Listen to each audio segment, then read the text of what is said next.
това. Не.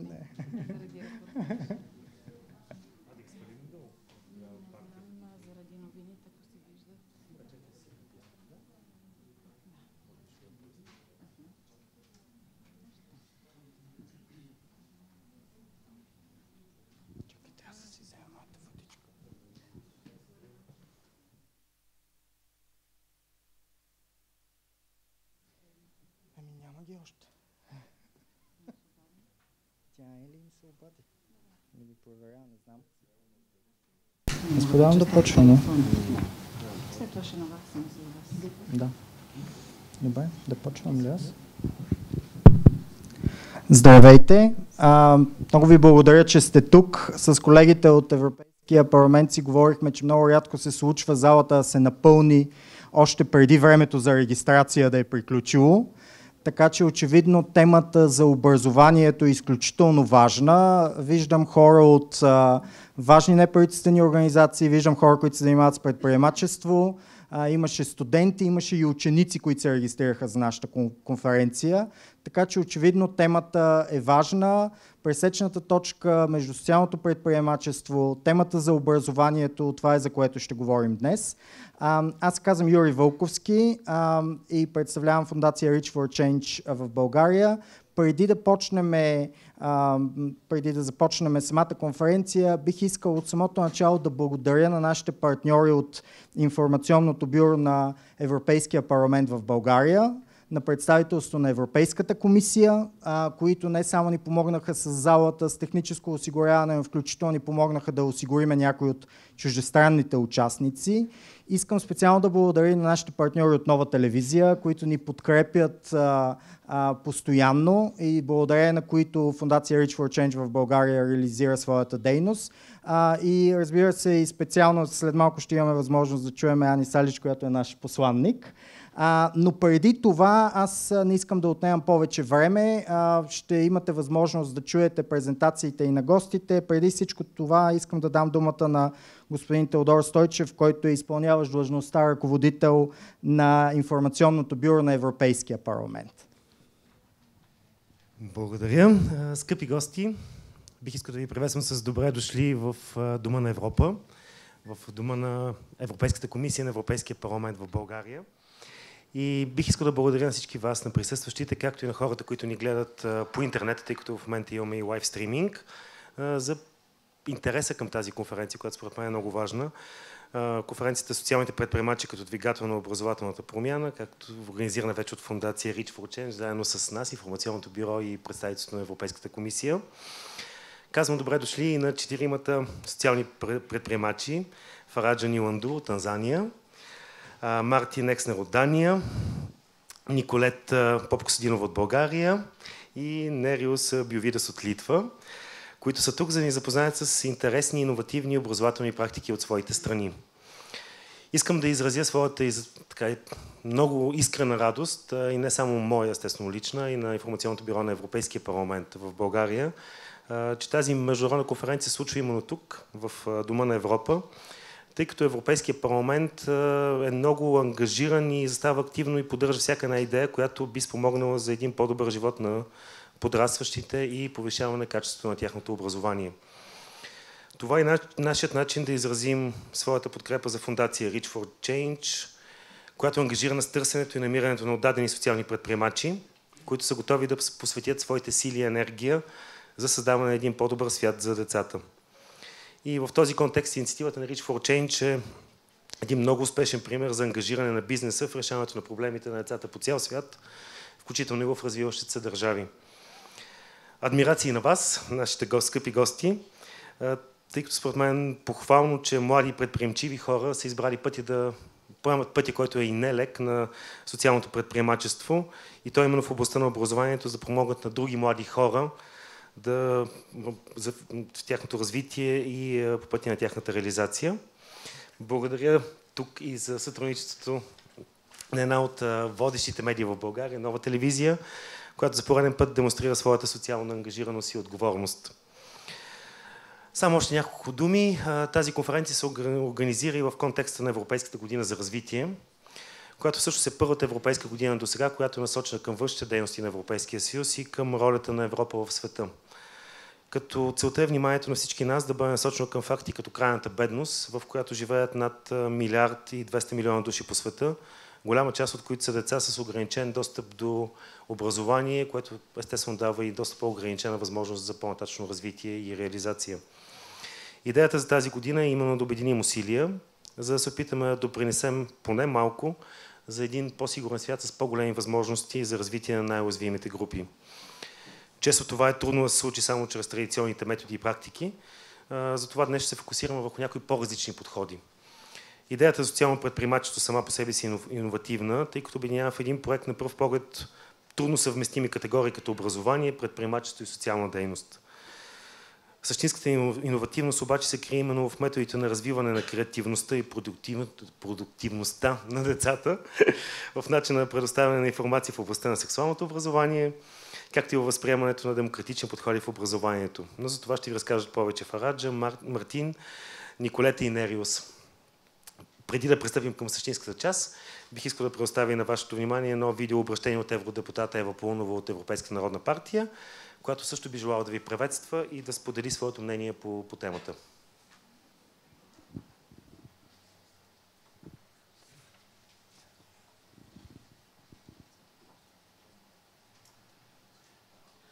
Ако тръгне веднага, нямаше бъде интересно, така че ще изчакаме една секунда.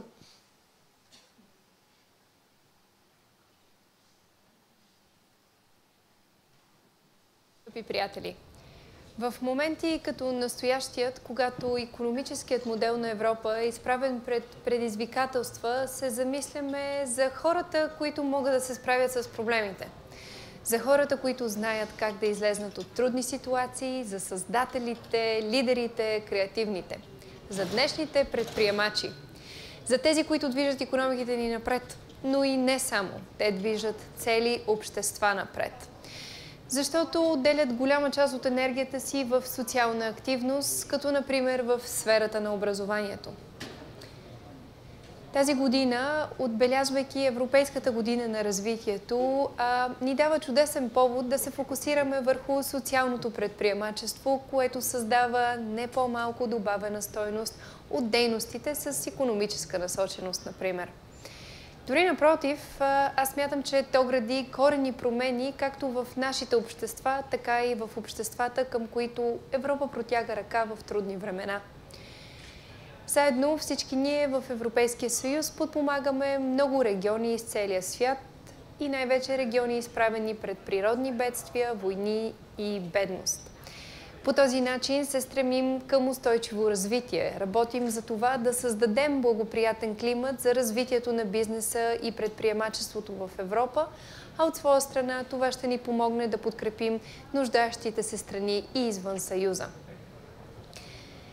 В основата за развитието на Европа и на света стои образованието. То е една много добра инвестиция, вложение в човешкия прогрес, което ще ни помогне да се преборим с бедността, младежката безработица и множество други глобални проблеми.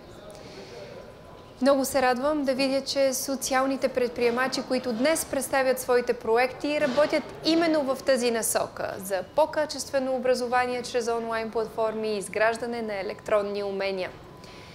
С предприемачески дух, добро образование и помощта на електронните технологии можем да развием наистина всяко едно общество, всяка една икономика, както в Европа, така и по света. Поздравявам ви за чудесната инициатива и ви желая една много продуктивна дискусия. Успех и до скоро!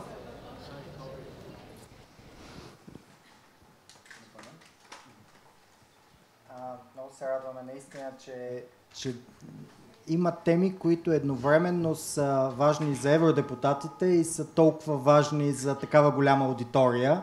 Понякога знаем, че се разминават интересите, очевидно съвпада този интерес, очевидно това е нещо, което е важно за всички нас. Искам да дам думата на госпожа Ани Салич. Да, за да избегнем малко официалния език на евродепутатите Европарламента, да поговорим по чисто човешки и да се представя първо на чуждестранните гости. Аз съм водещ и репортер от 20 години. посланик на добра воля за УНИЦЕФ, работя с фондация Заедно в час, активно и с голяма обич и сега вече съм част от промяната. Мотивацията ми всъщност да подкрепя днес социалното предприемачество се появи още преди 10 години, когато обикалях домовете за сираци и там видях хиляди деца, които бяха обречени на една и съща съдба. Хаотично детство, с бегли опити за обучение, диплома с несъществуващи оценки, евентуално професионален курс за готвачи, за камериерки или шивачки. След това пътят им беше само един. Те отново бяха на улицата, защото нямаха работа. Те не придобиваха никакви умения за това как да се справят с живота. Оказваха се напълно неподготвени, дори когато започнат работа, да разпределят парите и да плащат сметките си. Едни тотални аутсайдери. 10 години по-късно знам, че единственият начин тези младежи да не се превръщат във вечните безработни, защото домовете ни, за съжаление, все още не са затворени, в тях постъпват много деца, е именно това, да ги превърнем от вечните безработни в едни работещи хора, които не само да точат слабата ни социална система, да бъдат полезни за себе си, да бъдат полезни за обществото. Какво сега да правим от тук нататък? Естествено е да съм притеснена и от това, което виждам по малките села и малките градове, защото като новинар ми се случва да обикалям не само по наводнение и когато паднат тежките снегове. Имам много приятели, много познати в провинцията. Виждам колко бедно живеят хората и мисля, че никой няма да каже, че това не е така, защото бедността е един голям проблем в България. Така че миналата година цифрата, за която говорим, е за 10 000 малки българчета, които са останали извън училище. 10 000 деца, които е напълно възможно да се превърнат в безработни младежи. Другите цифри, които споделяме, всеки трети младеж на години до 30 годишна възраст нито учи, нито работи. Все едни тревожни данни, които наистина няма как мен да не ме притесняват, няма как да не притесняват политиците, няма как да не притесняват обществото. И още нещо, аз съм си написала тук всичко, защото работя в новини, обаче набързичко да ви го разкажа, за да не ви бъде скучно и след това да минем към реалните презентации.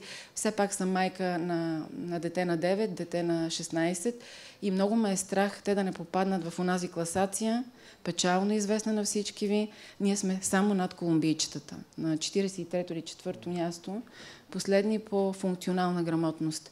Аз съм завършила езикова гимназия преди 30 години и моите съученици са навсякъде по света и са много успешни, вярвайте ми. Независимо дали работят в банка, независимо дали имат адвокатска кантора или са лекари, те са успешни. Тоест, какво се случи през тези 30 години, не знам, но българските деца вече не са лидери, а са в едни много по-долни позиции. Вероятно трябва много да работим за промяна на учебно съдържание, за мандатност на директори, за квалификация на учители.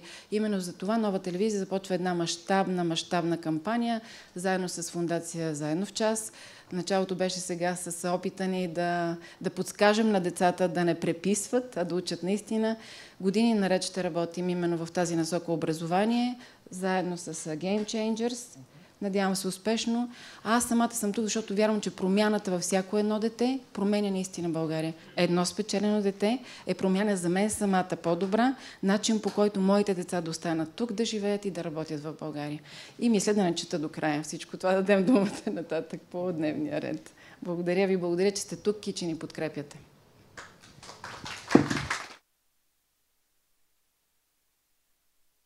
Благодаря на Ани. Тя, както винаги, е вдъхновяваща и казва важни неща.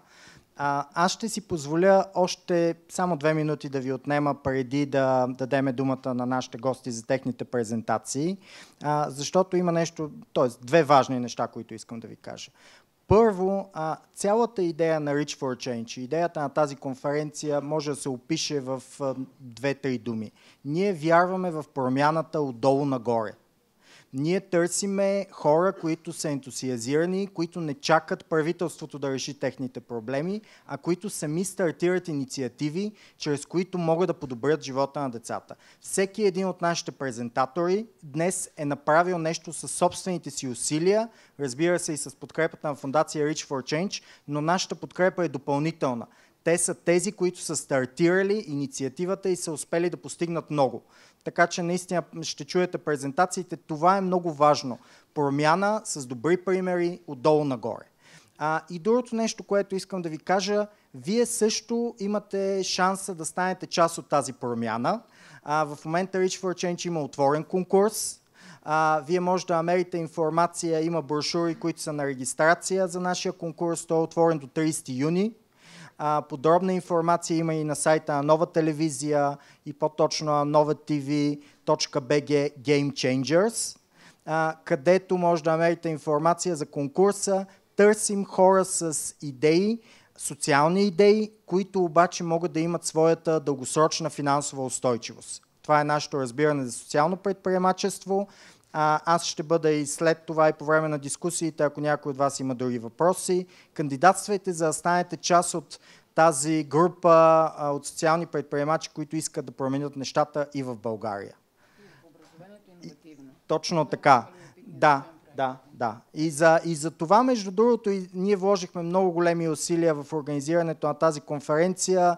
В момента в залата има хора от 3 континента, което никак не беше лесно и технически. Наистина много благодаря на нашите партньори, защото си дадохме сметка, че най-лесно се обяснява какво е социален предприемач, когато ви го покажем. Така че тук имаме едни 4 интересни, иновативни социални предприемачи, които ще ни разкажат своята история. Сега ще помоля ние да се преместим на първия ред и да поканим нашите гости да заповядат тук и да започнем с първата презентация на госпожа Фараджа Няланто.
Може ли да направиш няколко снимки за Фарадж? So please, you can start, Faraj. Thank you. Is this on? It's on, yeah. Okay. Good afternoon. It's such a pleasure to be here in Sofia, Bulgaria. It's my first time visiting your beautiful country, and thank you so much for the warm welcome. It's been really nice. We've been very well treated, and thank you to Yuri and the rest of the Reach for Change team. I hope to come again, so please do invite us again. I am Faraja Nyalandu from Tanzania. I work with Shule Direct. I'm the founder and executive director. And today I would like to share with you our story, what inspired us. We were inspired by hardworking, dedicated, and qualified teachers in Tanzania. But such teachers, about 76% of such teachers are absent in rural Tanzania, which covers the majority of the country. It is a problem, as Madam Anne just spoke about it, that teachers are crucial when you think of learning, when you think of education. And for us, it was very important that we look at teachers, at such teachers, and think of a model that can help us replicate them. How can we help such teachers be available everywhere and not just cover about 24% of the country? So we work with qualified teachers to create qualified educational content. And we emphasize on quality. For us, education will not have any meaning if it's not qualified and if it's not contextually right and if it's not relevant to the students. The Ministry of Education approves our content, And we structure our content in the educational content repository, which is a digital online library that stores all our educational materials. We deliver our content via web and mobile platforms, which gears towards improving learning outcomes. So that is just an image that shows the possibilities of using technology to make sure that qualified teachers are made available everywhere. From our educational content repository, we can create access to the digital syllabus. As I mentioned earlier, it is very important that our content is locally relevant. So it is aligned to the national syllabus, which we digitized and created access and created content from it to be able to enable students to have course notes, students' discussion forums, having a reference point for difficult words in English, because most people speak Kiswahili, our national language, but also to be able to create quizzes and games, SMS and USSD services on the mobile, as well as mobile applications. As you can see, I love technology, and I really think that if we can leverage technology to be able to create access to qualified content, which is created by qualified teachers, we can then enable our teachers, our qualified teachers, be available to majority of the students in our countries. So, that is one of our services. We create quizzes and lessons that can be delivered via mobile SMS. It's really very simple. This can be available on a feature phone, what I usually call dumb phones, on the opposite of smartphones. So they're very cheap phones, and these phones are readily available in the hands of many Tanzanians. These phones are not new technologies, so to speak. They've been around for 6-7 years in our country, and most people already have such technology. The idea is that we did not want to just introduce something that is very new and that is not readily available to most of the people. Our quizzes have two functions. One is to be able to create a revision platform, but also to enable the students to be able to learn via mobile. And what was our premier product was the online and offline web educational resource. This is an open educational resource where anybody can access it for free. We partnered with Facebook's internet.org, which enables majority of communities around the world to have access on such platforms without being charged. So it's zero charge for internet connectivity, and in Tanzania you can access it if you have one of the mobile network operators' SIM card. So in that way, we've been able to reach low-income communities, people who otherwise would not have money or would not have internet connectivity or be able to pay for the internet bundles. But then they will still be able to learn and revise via our platform because it is free of charge with the support of Facebook's internet.org. And I think that was a highlight of our year last year. And it was important for us to be able to reach the low-income communities because that is where the problem really is. They cannot afford to go to good private schools. They end up going to public schools where the education, the quality, and even the materials are really of poor quality and they're not really there. So it was important for us to be able to cater for that market. So here's our scope. And ultimately, this is where we want to be. In Tanzania, we have about 1.8 million secondary school students. We have over 4,000 registered secondary schools. And a significant opportunity is the availability of 8 mobile phones out of, every 8 households out of 10 have a mobile phone.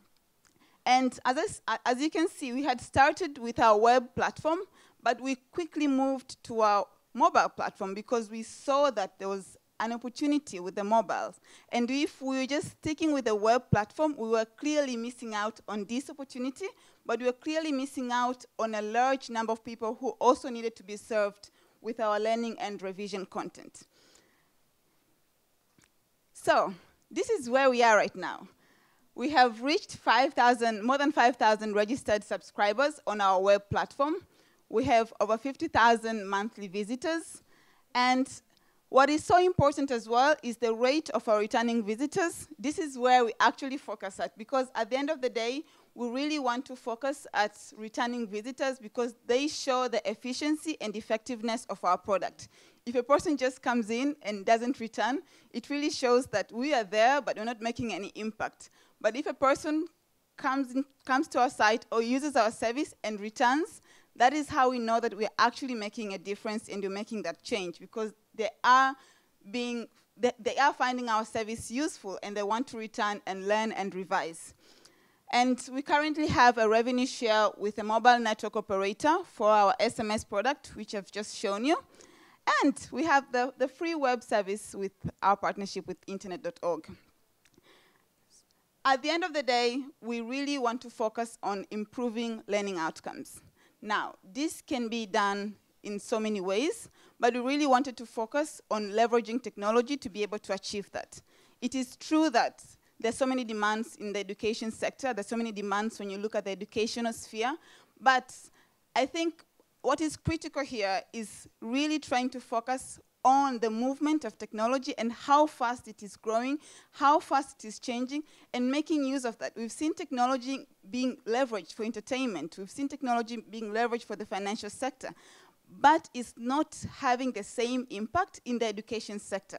That has to change. At the end of the day, technology really has to work for the social services as well, be it in education, be it in health, be it in environment. It is up to us, I think, as change leaders, and thank you for the support of Reach for Change. We're just about 2 years old. We joined Reach for Change when we were about 5 months old, and all of these were just ideas, and now we see them becoming something. And we're looking at the numbers, and I think somehow people actually want services that can improve their lives, and technology is there to help us get to these people's lives, improve their lives, and change them for better. Thank you so much.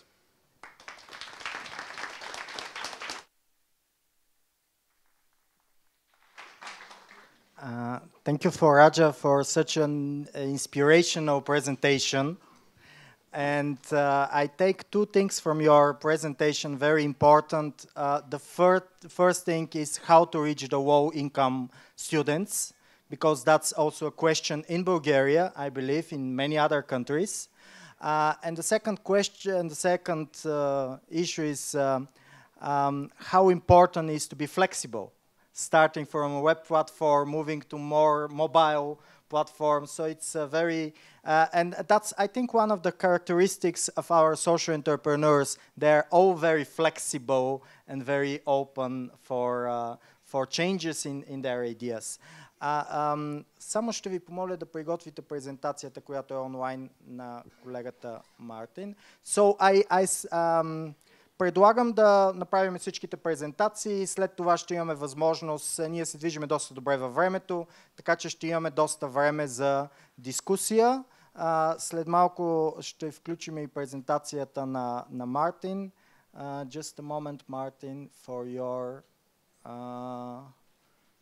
your presentation. Само че от началото трябва да я върнете за Technologies, да.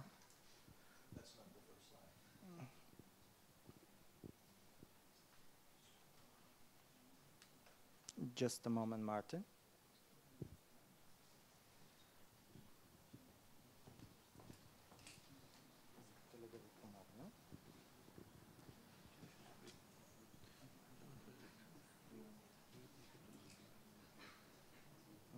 Това е другото. Не, просто ви се връща.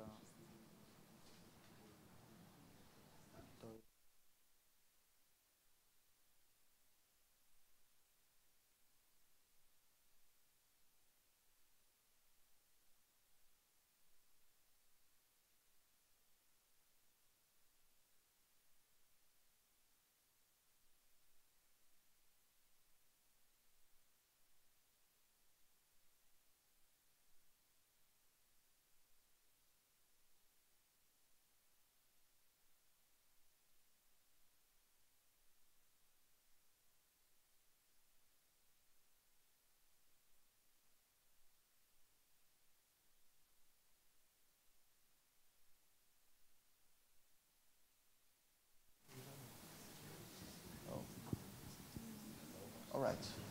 Let me see. So, I'm not sure it's working. This, yeah, this is for online. So I'm just like change when it is. Okay. So Martin, it's you, please. Okay. And I would like to thank you also, Reach for Change, and Yuri and Christina and the team of volunteers and the European Parliament here for welcoming us. We feel very welcome, and so thank you very much for that. My name is Martin Exner, and I founded Coding Pirates just about 1.5 years ago. Originally, I'm a teacher, and I decided that the school that we have in Denmark today is not the school that I want to teach in, so I tried to maybe change the school in a way. So I started this project called Coding Pirates, and it's about giving kids the opportunity to be creative and designers and producers of ICT. Instead of what it is today, we are just consumers. In Denmark, a lot of school buys iPads instead of computers. So when pupils have iPads, they sit and swipe, and they're very good at swiping. I think Danish people are world champions in swiping. But when it comes to what's underneath the iPad, we are really lousy. And that's a big problem because we invest a lot of money in ICT. So that's what this is all about. This is about we need to be better at producing and knowing what ICT is about. So this is an activity for kids aged 7 to 17. It's like going to soccer or dance class or something else in your spare time. You go to Coding Pirates. And it's not 2 more hours of school. It's your spare time. This is a sandbox of, innovating and being creative, so you can do whatever you like. We are not teachers. We are facilitators of helping you moving on with your project. And of course, this is an attempt to knock down the walls of the school and telling them, it's wrong what you do right now. You need to change because this is how the school should look in Denmark if we should have a chance and we should have an IT sector in the future. And I don't know if any of you speak Estonian, but tigri hybe sistastus, maybe you know what that means? No? It's tigri hybe is a tiger, and sistastus means something about systematic tiger. So it's the programming tiger, which is a program in Estonia where kids, when they go to school from first grade and until they exit school, they learn to code. So I found this very inspiring, and this project, I think it's 3 years old now, and yet in Denmark there's nothing like it. 3 years, nothing happened in Denmark. Right now, this organization, Coding Pirates, has 200 volunteers, only in Denmark right now. And it's a unique network because we're all engineers, programmers, teachers, all big various kind of people. So we have some have a didactic approach to this, some have a technology approach to this, and we can learn from each other. So we develop the curriculum in a common way, and this curriculum is of course open educational resources for everyone to use. We also have 500 paying members, kids in this age group, and in 14 different cities around Denmark. And we team up with the University of Aarhus, and they provide, research and also a chapter located at the university, and computer science at University of Copenhagen, the same, and Microsoft, a very important partner, the Danish IT Industry Association, and most important partner is actually the libraries, because it's proven very difficult to do this in the schools. They are very closed. The libraries are much better suited for this open-ended workshop-based activities.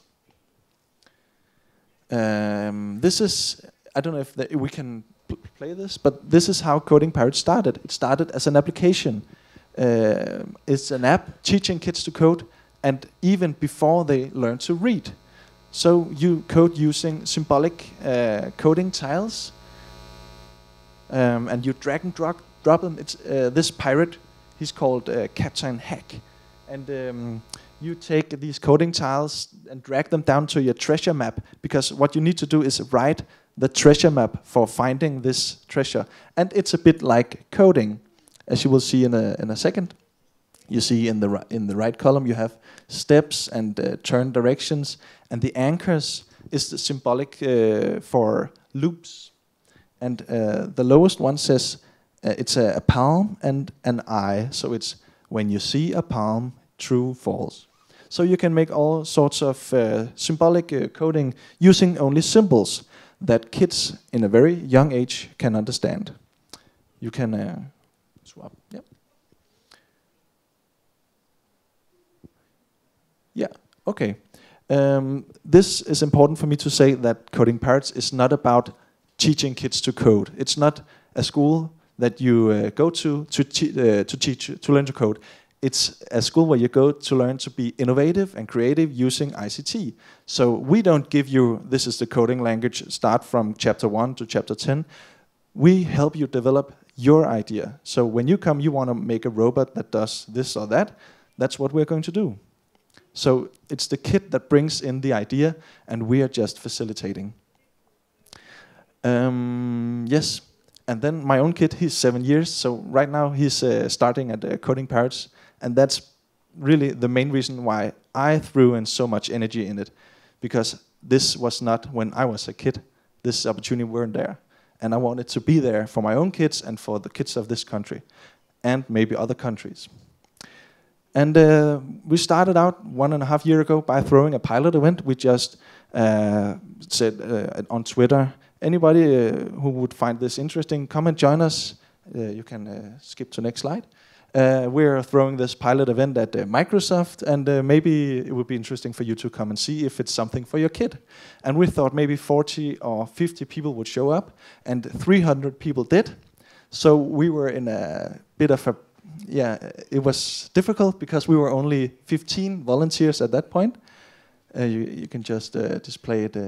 This is just moods, pictures from what the pilot event was like.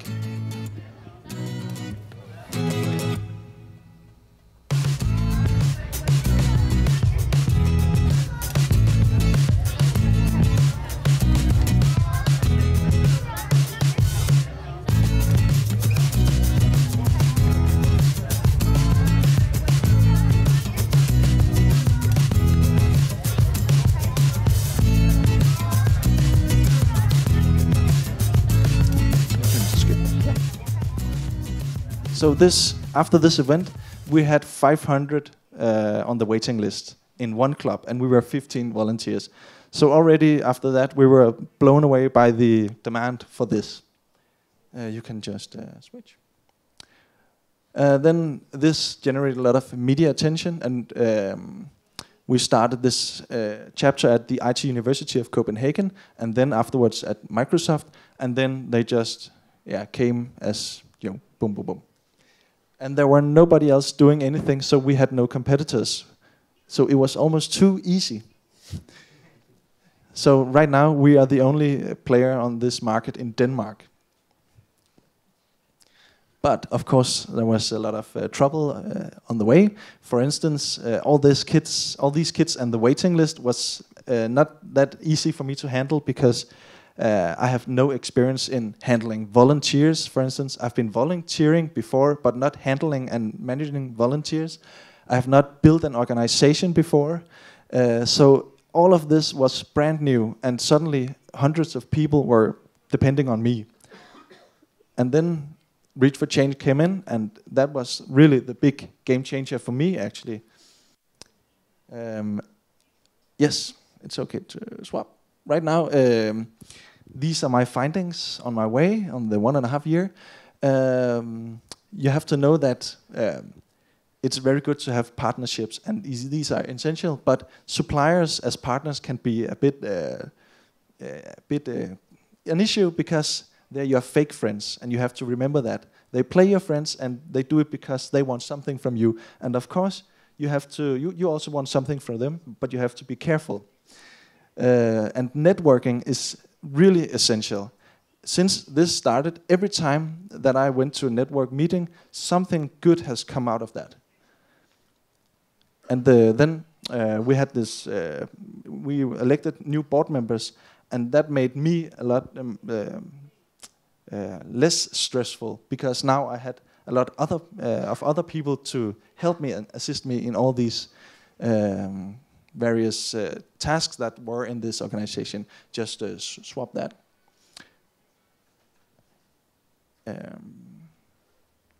This is the first team of volunteers, and this picture means very much to me, because these guys were those who believed in the project from the very beginning. And a lot of these guys are still volunteering in the Coding Pirates, and a lot of them are even board members today. So this the initial group of Coding Pirates volunteers means very much to me. Yep, this is the final picture, and this is the mascot of Coding Pirates called Captain Hack, and of course he wants you to do the same in your school system. Maybe your school system doesn't have the issue that we have in Denmark, maybe it does. So thank you.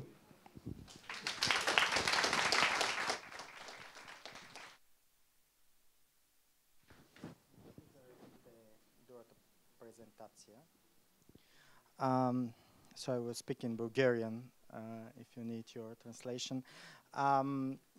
Страшно много благодаря на Мартин за неговата презентация. Аз отново си взех няколко неща.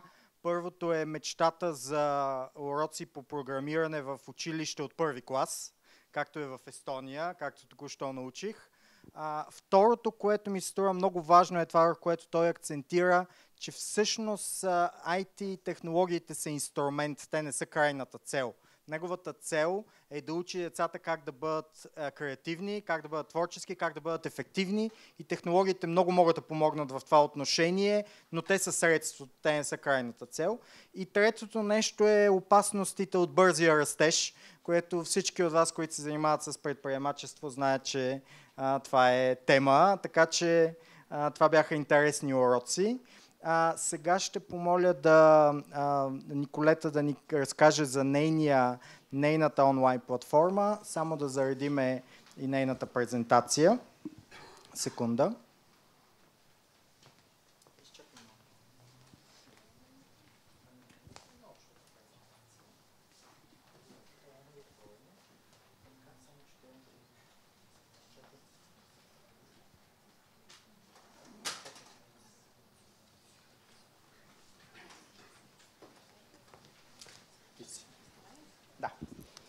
Здравейте, аз съм Николета Поп-Костадинова и съм един от 5 финалисти на първото издание Промяната на Reach for Change за 2014 година и съм изключително благодарна на Reach for Change за оказаното доверие и подкрепата за моя проект, за който сега ще ви разкажа. Но тръгна малко по-отдалеч, много отдалеч. Когато бях на 8 години, един ден се прибирам вкъщи и много бодра казвам на майка си: мамо, днеска Слава каза, че всъщност бебетата стават като момчето пишка в пишката на момиченцето. Наистина ли? Тя нищо не ми отговори, не й беше смешно, както очаквах. И на другия ден, прибирайки се от вкъщи, тя ме посрещна с ето тези книжки, които са едно чудесно въведение в сексуалния живот за деца. Следващия разговор, свързан с секс, сексуално здраве и интимни отношения, в моето семейство беше ни 10 години по-късно, когато отново с майка ми се редим на някаква опашка, в контекста на разговор, който вече не помня, тя възкликва много силно и категорично: и в никакъв случай аборт. Аз се облещих и реших, че не е момента и времето да споря с нея и просто смених темата. Но мисълта ми е, че в моето семейство разговорите за сексуално здраве, секс и интимни отношения бяха тези, толкова на брой и по този начин. Проблемът не е, че моите родители не са образовани. Те са инженери, професор по история, висшисти. Проблемът е, че те нямаха и все още нямат уменията да говорят свободно, спокойно, искрено със своите деца по тези теми. И за съжаление, днес в българските семейства положението горе-долу е същото. Много години по-късно. Тези теми са традиционно неловки, неудобни и затова разговорите по тях въобще не се подхващат най-често. а в училище няма сексуално образование. Резултатът е, че българските деца са оставени да се учат от личния си неформален опит, на принципа проба-грешка, от връстниците си и от порното. Не случайно, съвсем логично, България е на върха на всички негативни класации, свързани с сексуално здраве и съответно на дъното на всички положителни. Аз съм избрала само няколко примера, за да не ви отекчавам твърде много. Докато 76% от българките не одобряват аборта, България е на първо място в Европа по брой нежелани бременности и аборти сред младите момичета. ХИВ. За 2014 година, според данни на Министерство на здравеопазването, всеки 9 от 10 новозаболели от ХИВ са се инфектирали по полов път. Докато преди 3-4 години това е било след инжекционна употреба на наркотици. Още за...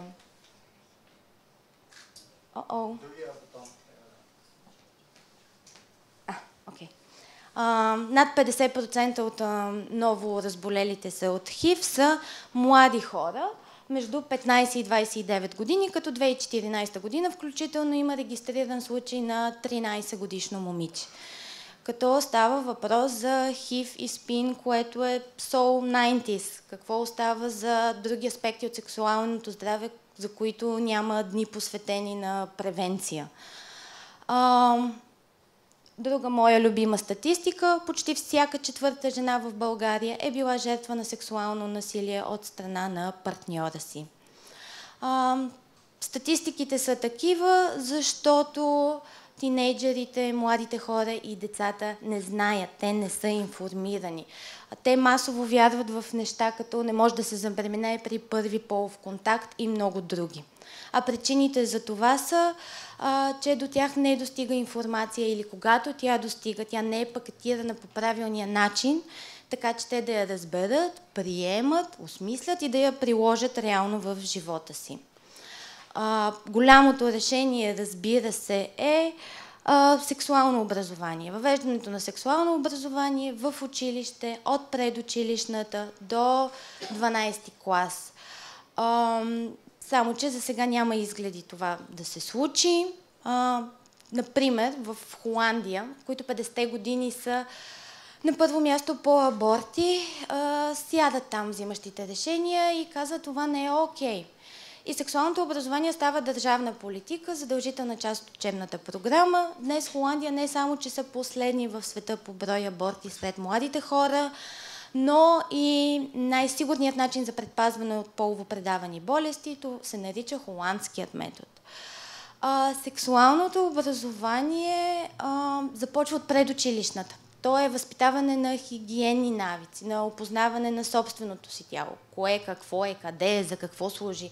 Разлики между нейното и неговото тяло. Разбира се, много по-късно вече се стига до секс, полово предавани болести, контрацепция, включително в последните класове и до раждане и отговорно родителство.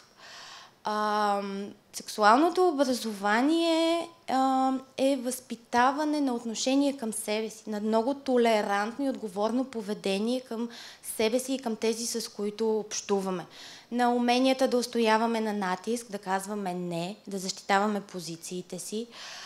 То покрива теми като безопасност в интернет и изобщо спектърът е огромен. Но тъй като за сега, за съжаление, в България няма изгледи това скоро да се случи, както Юрий каза, ние работим по въпроса за промяната от долу нагоре. Проектът, върху който аз работя, е за по-голямата част от тинейджерите, там където са те по-голямата част от свободното си време, именно в интернет. Става въпрос за онлайн базирана интерактивна платформа, която да казва на тинейджерите всичко, което трябва да знаят за безопасния секс, за да могат да направят свой информиран избор във всеки един момент, когато им се наложи. С адаптивен дизайн за мобилни устройства, така че те да имат достъп до нея бързо, лесно, по всяко време, когато на тях им е комфортно и удобно, когато имат нужда да получат отговори на своите въпроси. много важно се оказа за тинейджерите. Това пространство създава и условията за анонимност. Друга много важна част е, че целият език и тона на платформата е приятен, приятелски, лесен, кратко, точно и ясно. Защото когато си говоря с децата и те казват, ние вкъщи ни е срам да говорим за тези теми, през цялото време говорим помежду си, глупости. И когато искаме да разберем нещо, питаме интернет. Като питаме нещо Google, информацията, която получаваме е много хаотична, смешна. Тоест, те имат нужда от едно място, на което могат да се доверят и всичко там да е написано и направено специално за тях, така че наистина да им е от помощ. Давам един бърз пример. Ако напишете в Google влагалище, слава Богу, първият резултат, който получавате е на Уикипедия. Но там казват, че това е мускулна тръба, която служи за евакуация на менструалната кръв и депониране на семенната течност.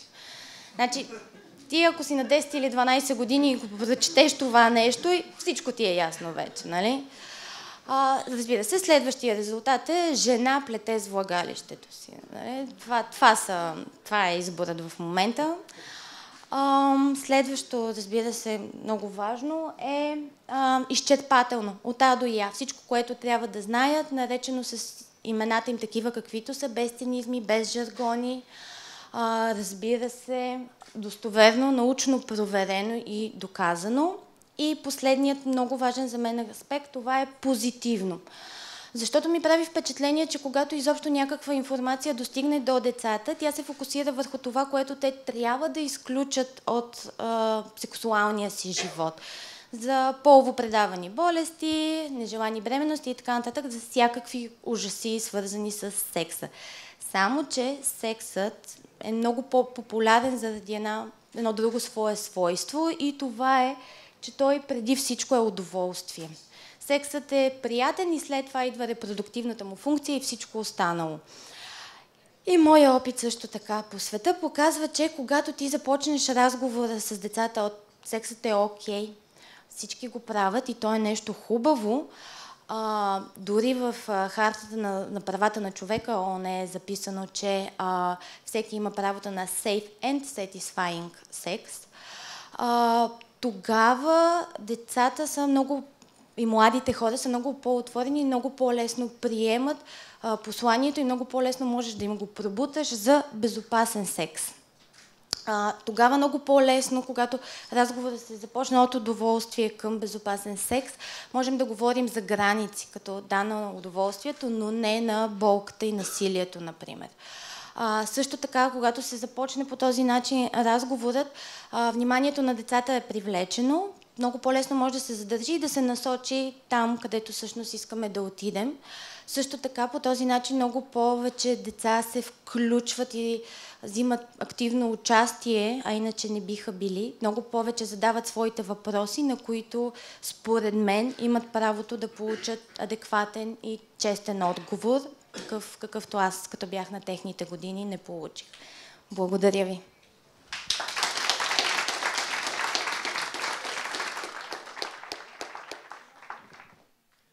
Благодаря много на Николета. Мисля, че става ясно защо тя беше сред нашите финалисти. Сред един от миналата година кандидатстваха 212 проекта, ние избрахме само 5, именно защото Николета е един от тях, защото успя да ни убеди колко е важна тази тема и как тя има решение. Това решение предстои да се реализира на практика. И ще има нужда и от вашата помощ по най-различни начини, така че за нас беше важно да представим и да развиваме тази идея. Аз съм сигурен, че тя в бъдеще ще стане също толкова успешна, колкото са проектите на Мартин и на Фараджа, използване на новите технологии наистина за социална промяна, което е един от акцентите в нашия конкурс и тази година. И сега искам да дам думата за последния от говорителите ни, който е Нериус от Литва. който може би е единствения проект сред всички тези, който не е свързан с новите технологии, но за сметка на това е свързан с една тема, която в България също много резонира, много е важна и тя е ролята на учениците и на децата в тяхното активно участие в учебния процес. Аз, разбира се, няма да влизам в детайли. Нериус ще може да ни разкаже повече. Заповядай. Hello. I want to see you, everybody. I'm also first time in Bulgaria and also first time doing my presentation of my idea abroad. So I don't know, I feel more stress or excitement inside. Yes, I'm very happy that you have a conference on topic of education, and my learning about education began with my own experience at school. And I was not a good student. My grades weren't even an average. I was getting myself into troubles with director for bad behavior or even wrong clothes. So it left feeling that I'm bad person, I'm not fitting in. And just now, when I'm thinking, going back to my school age, and I'm thinking maybe the problem was not in me, but the problem was in the system, and the system didn't fit with me. So, yes, my name is Nerijus Buivydas, and I'm social entrepreneur working in the education sector for 8 years. And in 2007, I started NGO, School of Success, which providing non-formal education opportunities in Lithuania. And since that, we started to visit schools again, and I saw that teachers, students, directors, they are the same, the system are the same, and students doesn't feel good at their own school.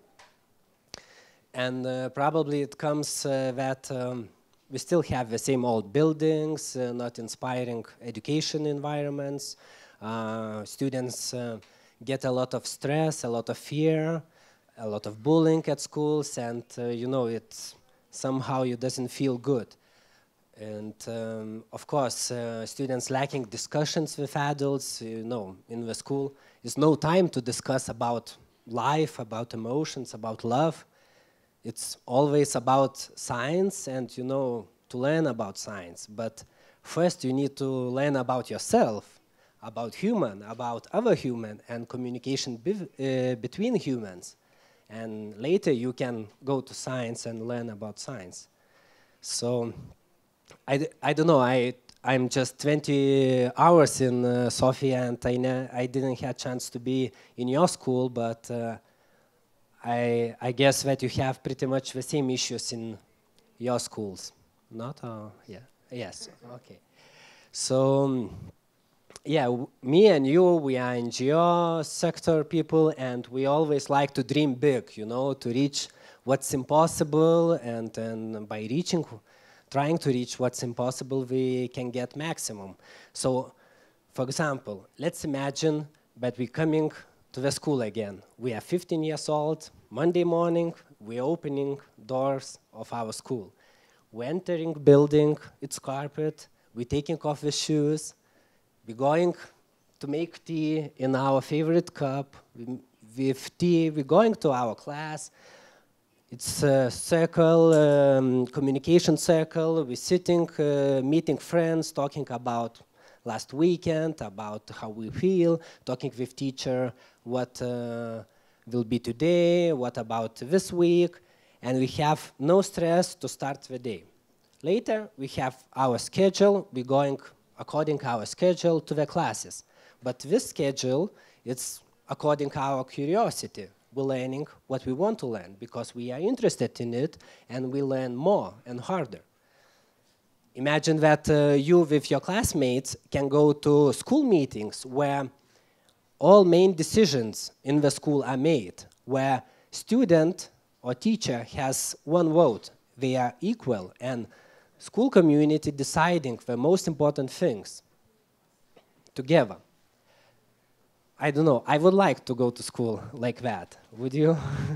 would be nice. And I have vision that this type of school should be in Lithuania. All 1,200 schools should be dedicated for child, that every child in the school would feel good and would feel happy, because happy children learning better. Yes, it's nice vision, it looks like a dream, but I have a plan. I don't know, my plan could work or maybe won't, but at least worth to try. So idea is to open first private example school, how should be, with most innovative education methods, with best practices, just to have a raw example of school, how should every school look like. Next to the school, open institute, where will be open and will give trainings and courses for public schools who are motivated to change. So institute will help to change other schools. And the school will be with democratic principles. 5 years ago, we found democratic schools and democratic education principles, and it's based on the child is in the center of the school. Child is the most important person in the school, not director like it is now, or teacher, but everything designed for the child. And you know, not for teachers, easy to teach, but for child, easy to learn. It's totally different approach if you're thinking what to do that our child would learn, would be motivated, and everything about him, his personal abilities, motivation, etc. So actually, this democratic schools has two main principles. One is social democracy, where students and teachers and administration voting, have school meetings and making all main decisions together. For example, to have uniform or not. It's, I don't know, in Lithuania, it's administration deciding, and each school should wear uniform. And nobody asks, you know, student, do you want to wear a uniform or not? And I never saw that director of the school or teacher in the school would wear uniform as well. No, they just deciding, and child needs to wear. So all these kind of main decisions should be made together. It will bring feeling that it's your school, you are not guest in your own school, you can make decision, you are important here. Second principle is education democracy. It says that children, students can decide what to learn, when to learn, and how to learn. It's very brave, but it's working, and because very simple reason. You learning what you're interested in, and the same second you're not interested, you stop learning. And you know, our system, it's by pushing. It's learn, you will fail in exams, this is your bad mark, and you should learn more, and this is more bad marks, and so on, so on. So everything about outside motivation. But if you are allowed to follow your own curiosity, you have inside motivation to learn new things. And I don't know, I learned to use computers without any school, and English language and other things, you know, you're learning coding, you're learning because you want to learn. So this type of principle, it's allow students to learn more, even harder and longer. So it is UDEC, European Democratic Education Organization ID. It's in America Association of Democratic Schools.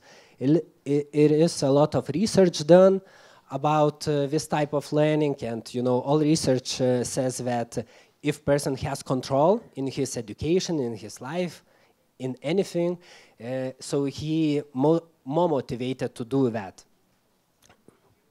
And I'm happy that we have Vilnius municipality support for this idea. Institute. With Institute, we had 2 success stories. We already did project with 2 public schools, and actually it took a lot of time. 1 year we've been working with 1 school, and we've been visiting, training them, training teachers, training students. Spent a lot of days in the school and talking with community about it, what should be changed, because we were motivated to change, and it was easy for us. We didn't need to push it, so we just helped them to change, and it worked. And students became established school meetings where students had power to vote. Even a school meeting was run by students, and before school meeting we had committees to discuss questions, and once per month we meet together and made all decisions together. For example, to use cell phone in the classroom or not, or for when I can use or when I can't, and what if I will use. Everything made together. And our idea is to open first democratic school in Vilnius. And exactly after 3 months, 1st of September, I'm inviting you to Vilnius to our school opening event, and we should have good party, because it's a huge event for us, for our team, for me. And we got a building. We have this old building, but in very nice area. It's forest, and we have possibility to have garden, to have house in the trees, and to run and play as much as we want. So we're renting first floor, and in the next 2 years we will rent second floor.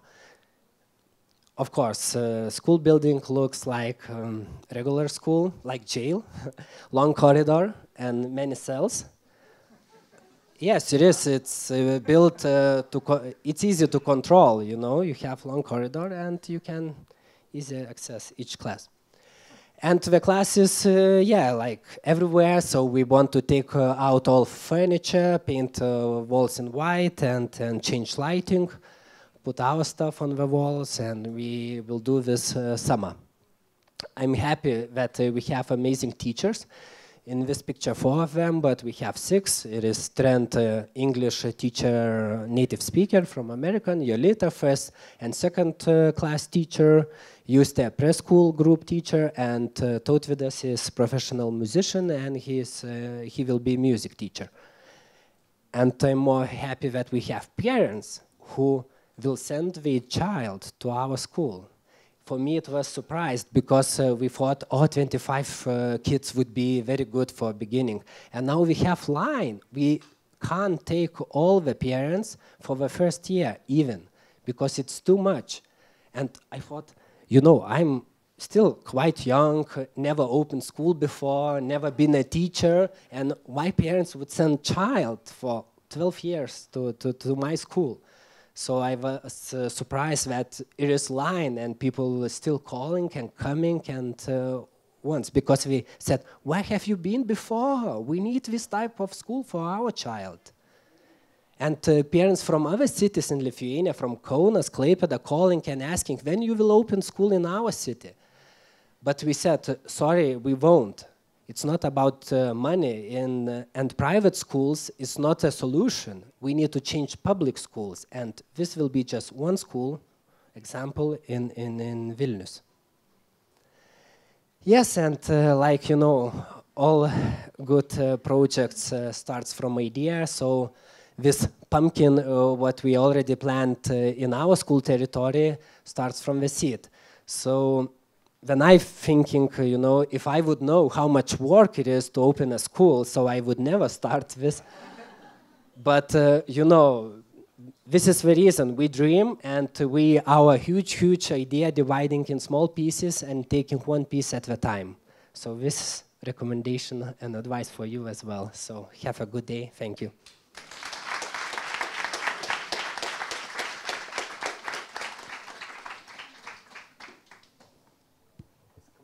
Благодаря на Нериус отново страшно вдъхновяващо и всеки път, когато се срещам с тези социални предприемачи, и българските, и тези, които са от чужбина, всеки път страшно много се зареждам. Но аз ще си позволя, тъй като имаме и време, да ви разкажа една лична история. Моя син в момента е на 9, завърши с отличие 3-ти клас, но той имаше големи проблеми в 1-ви клас. Наложи се да сменим училище. И ще ви разкажа какъв тип проблеми имаше. В 1-ви клас, в първите часове, той трябваше да рисува ченгелчета. Седят по цял ден, рисуват ченгелчета, всички сме го правили. Само че той по това време четеше енциклопедии. Една от любимата му беше за човешкото тяло. И седейки веднъж в час, учителката се оплака, че той става без разрешение от чина, тръгнал към нея, докато другите рисуват ченгелчета, и тя го питала: Боби, къде си тръгнал, какво е това? И той: искам да ви покажа, аз нарисувах устройството на човешкото ухо. Там, знаете, има чукчи и така нататък. Той просто тези ченгелчета очевидно не му бяха интересни. Нарисувал устройството на човешкото ухо и тогава си дадох сметка, че проблема не е в него. Вероятно е в училището и в липсата на способност на училището наистина да дава възможност на децата да развиват това, което наистина ги движи напред. Освен всичко друго се оказа, че нашите социални предприемачи са изключително ефективни по отношение на времето. Аз организирам доста конференции и за първ път ми се случва да приключиме почти 1 час по-рано с презентациите. Обикновено не ни стига времето, но това е прекрасно, защото имаме много време за дискусия и за въпроси. Те са тук само днес. Повечето от тях пътуват утре сутринта или малко по-късно, така че използвайте възможността да задавате въпроси. Моля ви единствено да дадете знак, ще получите микрофон, има доброволци, които ще помогнат, стажанти от Европейския парламент и от Европейската комисия, и единствено ви моля да се представите, когато задавате въпроси, или ако искате може някакъв коментар да направите, аз ще модерирам. Виждам дигната ръка, така че само се представете. Здравейте, на български, английски или... Както предпочитате. Добре. На български ще кажам тогава. Здравейте, Мартин Димитров от Вестник Капитал. Благодаря много за интересните презентации. Ще се огранича само по едно бързо въпросче за всеки. Първо, може би всъщност към всички. Едно от най-важните неща, които обаче не засегнахте твърде много, е по какъв начин финансово вие ще поддържате вашите проекти в дългосрочен план. В смисъл, как ще се издържате, как ще успеете да достигнете до повече хора и да ги държите финансирани. Второто нещо, което искам да попитам, е за Нериус. Смята ли, че това, в смисъл, че пълната демокрация на всяко ниво наистина е добро за училището, че не трябва до някаква степен да има ограничения, водеща роля разпределение на задачите, и че не е трябвало да започне с нещо по-малко, не с цяло училище, а да кажем с летни школи, лятно училище, няколко месеца, в които да се тестват тези принципи, които искат да въведе. За Фараджа исках да попитам, в Танзания очевидно имате достъп до, щом има достъп до телефони, това означава, че има начин да се достигне наистина до хората, но до голяма степен много по-базови неща, като например тетрадки, понеже скоро бях в едно българско училище и ни липсваха такива базови неща, като тетрадки в някои от провинциалните училища. Децата нямат достъп до такива простички неща. Дори ако имаш технология, как можеш да я комбинираш с липсата на много базови неща, които съм сигурен, че в Танзания не са readily available. Съжалявам, загубих думата на български. И да, и за Николета само бързичко, страхотен проект, чудесно е, но как ще подбиете до през смисъл стигмата, която има едва ли не в нашето общество да се говори за сексуално образование. Иначе аз като човек, който като малък случайно попадна на мъжа и жената интимно, ако не се лъжа, така се казва тази от 70-те, 80-те книжки, съм напълно ясно, че без такива разговори, моите също бяха точно 2 в целия ми живот, няма как да се достигне. Въпрос е как ще се по какъв начин най-просто ще маркетинте вашия продукт. Мерси. Добре, благодаря ви. Не знам дали ако всички имат по толкова много въпроси, ще ни стигне времето. Колкото разбирам, първият въпрос е за финансовата устойчивост към всички, нали така? Тоест, okay, so did you get the questions? So the first is about the financial sustainability of your project and then personal questions. Where to start? Maybe Faraja, do you want to start with you? Thank you. Those were amazing questions. So I'll speak for Schule Direct. Schule Direct is a business. It's a social enterprise. And the reason why we thought it should be a social enterprise is because we wanted to use business models, but for social impact. And my background really is I'm a lawyer by profession, but my background is I've worked with so many NGOs. And I thought that the problem with many NGOs in Tanzania is because they receive funds. And so the project lives through the funds. And once the funds are gone, the project, however good it is, has to end. And that really used to be such a pain in my own case. I was involved in a number of projects, and most of them had a 3-year time span for funding or a 5 years time span. And once the funding ended and the donor didn't want to renew the funding cycle, the projects had to end. And you find that they already had an impact in the society, but because there are no funds, they have to go. So taking that lesson, I thought that Schule Direct has to be operating as a business. And so all of our products are financially based on financial principles. Our web platform, the one that I showed you, the online platform is supported by a bank. So the bank is using it to promote their products.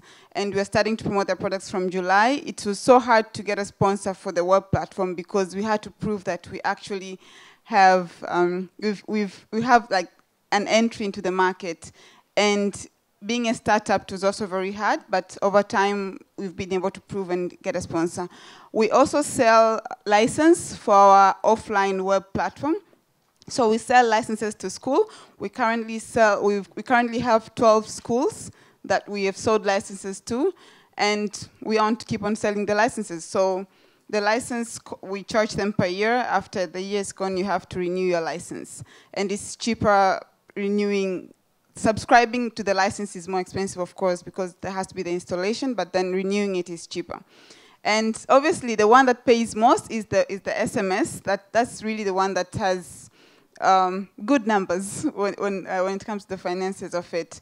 And so yes, so our products are based on just pure business principles. And the second question was on... Yes, that is very true.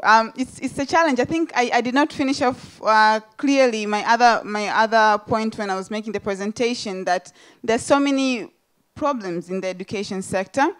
And my hope at the end of the day is that we'll have a multi-stakeholder approach in all of these issues. Schule Direct is trying to cover one of them, which in our case is create access to content and to create access to qualified educational content. My hope is that somebody else will come up with a solution that can help kids, for instance, in my country, not to sit on the floor while they're learning, but to sit on the desks. And there's so many other challenges. But again, our idea is not to replace teachers or to replace the schools. We want people to still go to school. But we also want them, when they come back home, in an instance where they did not learn anything at school, it should not go, that time should not go to waste. Because most of these kids will go to school and they will not learn at school because they have no teachers at school, or they do not have books at school, or they do not have the notebooks, as he was saying. But when they come back home, in our country, they'll come back home at around 2 in the afternoon. Imagine this person hasn't learned anything the whole day, but then if they come back home, their mother has a mobile phone or their father has a mobile phone. They can have at least an opportunity to be able to learn something on their mobile phones.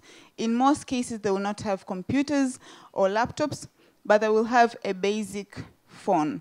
And what we're trying to do is not to let this kid's life go to waste completely. They should have that opportunity.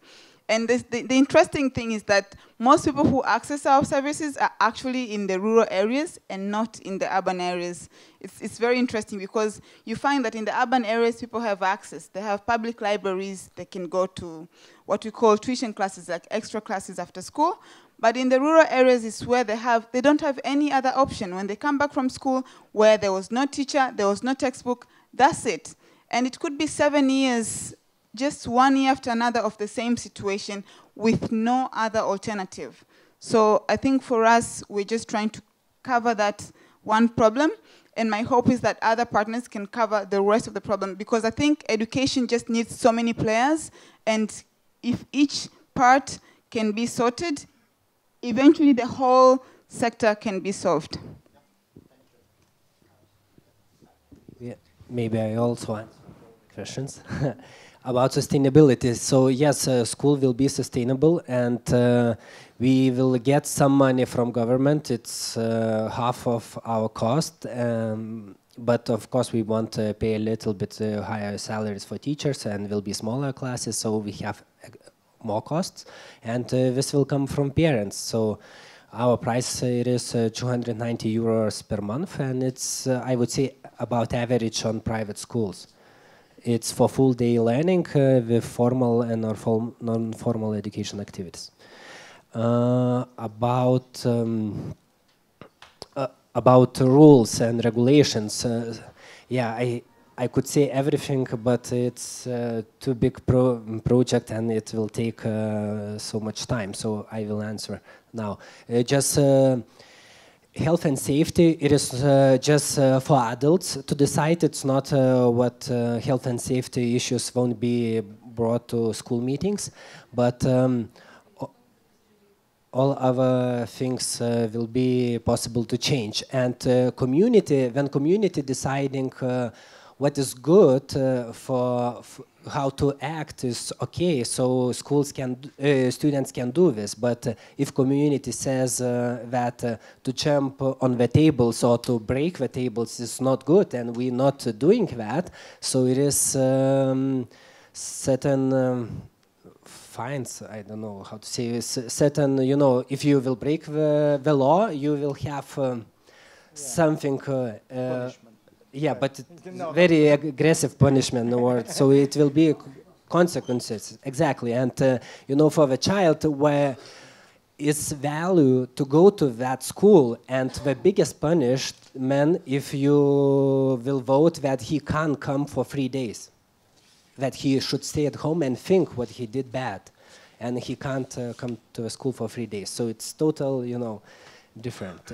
And last question, about our experience. Yes, I didn't say, but we have a non-formal activity club for 2 years already before opening the school. And actually these pictures were 5-6 years old kids were painted faces and voting parents and students on the grass. So it was from our Friday club, and parents sending child for all Friday to our non-formal activity club, and then they can experience democratic principles and how the child changing, you know, how he starting to believe better about himself, starting self-confidence improving and creativity improving. So they starting to believe that it's working, and they seeing on the child, and they saying, oh, I want to send child to everyday school.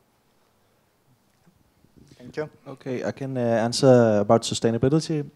At Coding Pirates, children or their parents pays a member fee, and I think translated it's about €100 half a year. And of that money, 15% goes to the main organization, and that is for administration and platforms and so on and so on. But right now we are not at that scale that money takes us anywhere.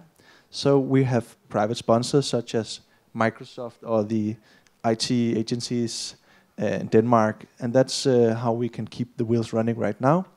Except for we can't, because I work on other projects to pay my bills. So right now there's not a sustainability in the project But I think when we scale, and if we keep the movement that we are having now, within a half a year, it will come. Thank you. По въпроса за устойчивостта, който е за моя проект, към момента заедно с менторите от Нова и с други работи по въпроса за направата на бизнес план, но до тогава това, на което ще разчитам е донорски програми, както и също спонсори, като там нещата са много деликатни и много внимателно ще пипам, като му дойде времето. Но да, бизнес планът е в процес на изработка и е една от най-трудните задачи, свързана с този проект.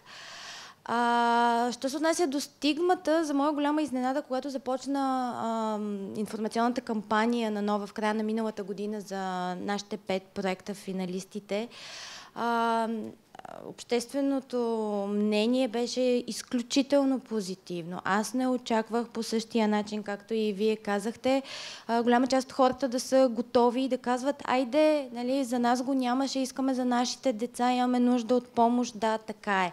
Така че една част от родителите, обществото, децата най-вече, са учителите също, с които съм говорила, са готови за подобна промяна. Другата част, поред мен, отново ще дойде промяната от долу нагоре, след онлайн и офлайн кампании, просто за популяризирането на проекта, да може да достигне той доколкото се може повече брой деца и, разбира се, учители и техните родители. Ще дойде, когато той е такъв, какъвто трябва да бъде и всички те видят ползите от него и малко по малко самите деца ще докажат, според мен, на родителите си, че е време за такова нещо и за въвеждането най-вече на сексуално образование в българските училища. Добре. Благодаря на всички. Сега ще ви дам думата. Искам само да кажа нещо, което е важно. Нашите социални предприемачи, влизайки в програмата, много често те нямат готови решения. Всъщност, инкубатора на Reach for Change в различните държави, именно това е неговата роля, да им помогне да доразвият своите бизнес модели, да им помогне да намерят решения за неща, да им помогне да се развият. Николета има 4 наставника от Нова телевизия, които и помагат да развие своя бизнес модел и те работят върху това вече няколко месеца, така че това е много важно, защото са хора от реалния бизнес и въобще тази връзка, срещата между хората с социални идеи и хората с бизнес опит е едно от ключовите неща за Reach for Change. Вие имахте въпрос и след това вие в този ред. Заповядайте. Няма нужда да го включвате, те ще го... Само по-навис... Да. Казвам се Кристияна Данева. И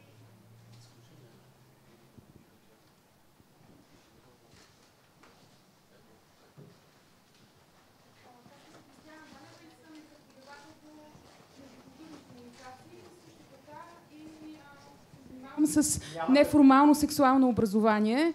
Миналата година имах и аз опити с това да достигна до 10 университета в България и да разговаряме по тези теми с студенти. Много се радвам да видя, че има такъв проект и започваш от училищата. Това, което се случи миналата година, за съжаление, имаше позитивен отклик от 2 университета. Единият от тях беше Нов български, другият американския в Благоевград. Останалите резултати, за съжаление, не бяха така обнадеждаващи. И много университети даже публично отказаха да участват в тази инициатива, която беше финансирана от Американското посолство. И наистина радвам се, че се работи и с посока тинейджери. Моят въпрос към Николета е: каква е стратегията за популяризация на тази платформа сред таргет групата? Благодаря. Стратегията преди всичко е онлайн, за онлайн кампании, защото е базирана там тази платформа, защото, както вече казахме, по-голямата част от тинейджерите си прекарват времето онлайн в каналите, в които те присъстват изключително много и също така ми се иска вече в зависимост от ресурсите да се влезне и в колкото се може по-голям брой училища, за да се запознаят в цялата страна, за да се запознаят децата и учителите със съществуването на този проект, да бъдат използвани тези срещи също и за започване на едни положителни и позитивни разговори, свързани с сексуалното образование. Добре, благодаря на Николета. Там имаше въпрос или коментар? Мога ли да говоря на английски? Разбира се. Hi, my name is Alex, and I would like to ask Martin and Nereus a few questions. First, for Martin, have you considered developing apps for other subjects, or maybe even an entire platform that covers the whole curriculum? And the second question for you is, have you thought about maybe implementing this in the public education system in your country? And for Nereus, I have a question. Considering the democracy in the education process itself, how do you ensure basic functional literacy among all students? I mean, for example, the small children might not want to add numbers or write something or read something. How do you deal with that? Thank you. Okay, thank you. First of all, developing apps for other subjects than coding. Is that your question? Yeah. No, because that's not my field. My field is being creative using ICT. But I think others should do, and I know that others are doing that. But the point about the app is that coding is a bit like symbols. And if you put them together in the right direction, in the right rank, it will turn into something. So that's the whole idea about the app and the whole narration about how this is structured. And then you asked about the project curriculum in the school system in Denmark. Well, I've been right now in the curriculum, we don't have anything saying anything about coding. And that's a shame, and I know it's not the case in many other European countries. I don't know about Bulgarian curriculum, but in England, for instance, it's a big part of the curriculum. So I've been thinking about, right now I'm in the group where we are actually making a proposal for how the curriculum could look, and we are working on a model saying this should be a subject for everyone, not just some subject that somebody could choose, or a project for 2 weeks and then it's gone. This should be, you know, a big subject. So that's what I'm trying to lobby.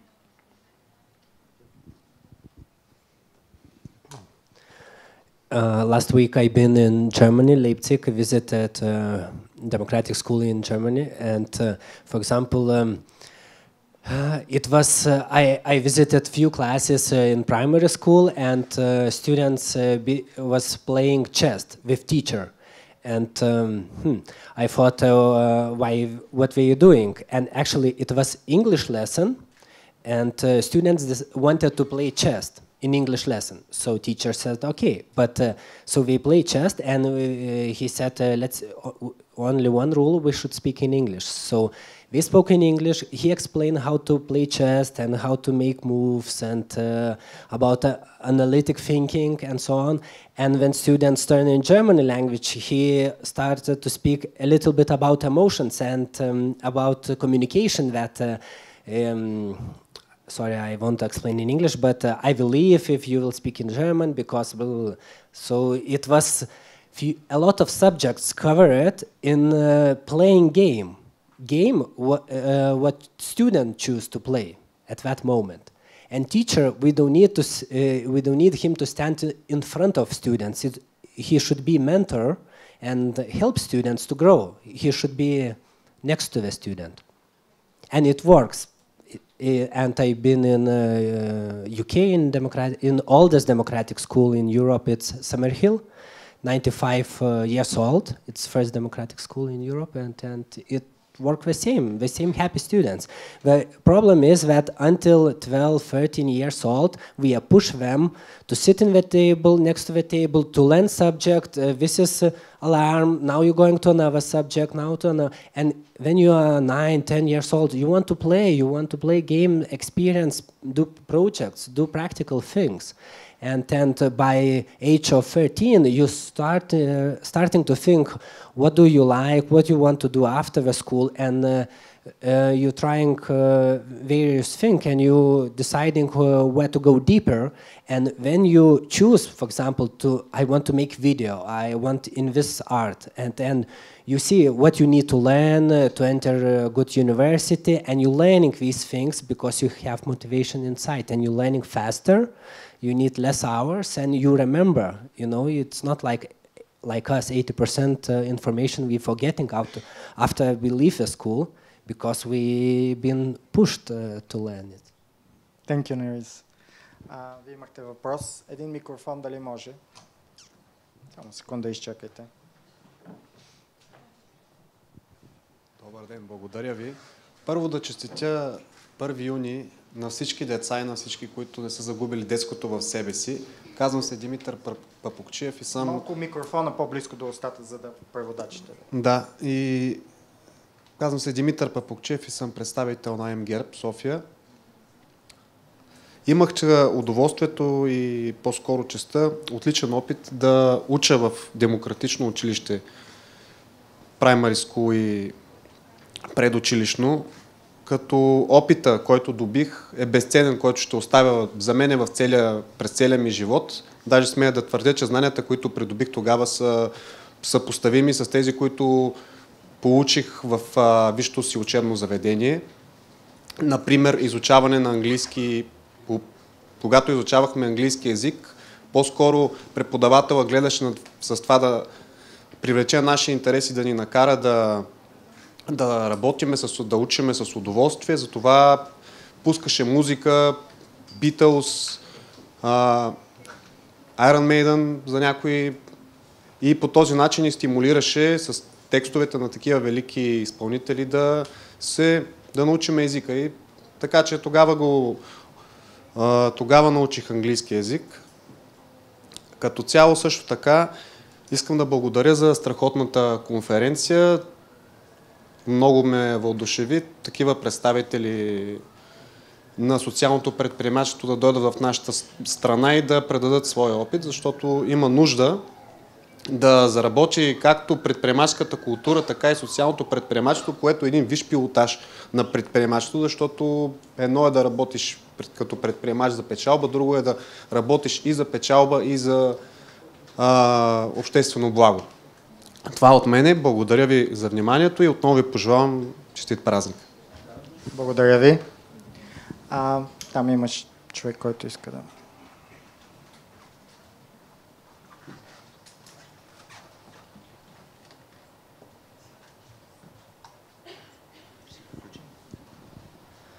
Добър ден, аз съм Веселин Кънчев от Национално издателство Азбуки. Имам въпроси към 4-мата участници. Понеже вие споменахте, че в началото сте разчитали много на доброволци, къде търсихте в началото хора, с които да стартирате заедно проекта си? Мерси.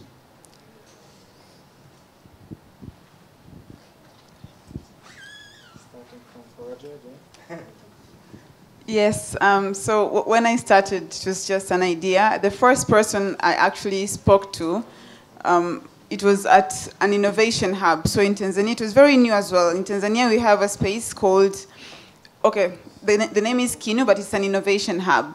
And because I had this idea, and I'm not a technical person, I do not know how to code. I'm still learning. Maybe I should go to Coding Pirates and join the kids.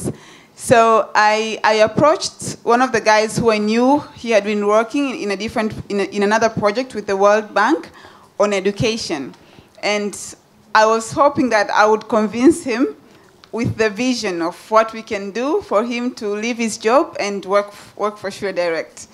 So I started like going to him like, listen, you have to do this. It's just an idea. And it was purely an idea. I wasn't even talking to him with a piece of paper. I was just talking to him on the possibilities of what we can do. And eventually he was convinced. He was convinced that it can work. And he's our current CTO. He's our Chief Technical Officer. And then we met somebody else who we met through a friend. And the guy was working at MIT. He was studying at MIT, Massachusetts Institute of Technology in the US. And he was just about to finish his university. But he already had a job at Google, but he had about 6 months of free time, and he wanted to do something in Africa. So a friend of ours told us about this person. He's like, this person is really, really good, and we really, really want to come to Tanzania and help. So we started talking to him on Skype, like, listen, we want to do this. And our chief technical officer obviously explained the technical items. I explained more on the strategy and the operations. And this guy agreed. He agreed to build our educational content repository from scratch. So he built the entire thing. It took him about a year to finish, and he's still our technical engineer. He's currently working at Google on data systems, but he works part-time with us, so he comes to Tanzania every 3 months. And I think what I've seen and now if we have a big team now. We started, when we got money from Reach for Change early on, we started advertising for jobs, so we got 2 more people, and we got more support. We just started hiring more people. I think the bottom line is if the idea is good, people will come. They want to do good. And so if people get the opportunity to do good, they will join you. So it's, yeah. Yeah, we also we didn't look for volunteers, but when you're talking about your idea, when you're spreading word, participating in conferences, in clubs, and in posting on Facebook, and talking from your heart what you are doing and why you are doing, so right people always comes to you.